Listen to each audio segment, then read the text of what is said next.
এই যে black diamond, এটা প্রবাসীদের কাছে এখন ব্ল্যাক ডায়মন্ড।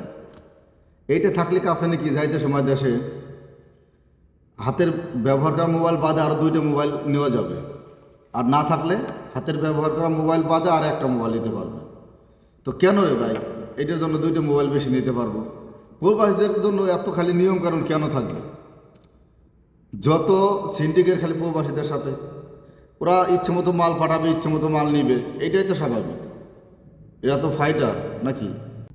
যত সিন্ডিকেট এইগুলা চলে খালি প্রবাসীদের পর। আর যে এখন চালু হয়েছে ভোট দিতে হবে, হ্যাঁ, পোস্টাল বিডি একটা অ্যাপস বেরিয়েছে, ওখানে রেজিস্ট্রেশন করতে হবে, ওখানে ভোট দিতে হবে। প্রবাসীদের দাবি না মানা পর্যন্ত প্রবাসীদের একটা ভোটও যাবে না। প্রয়োজনে আমরা রেমিটেন্স পাঠানো বন্ধ করে দেবো। মানে আপনারা কী বলেন? যত সব এখন প্রবাসীদের ভালো লাগতেছে, ভোট দেওয়া লাগবে, ভোটের অ্যাপস চালু হয়ে গেছে।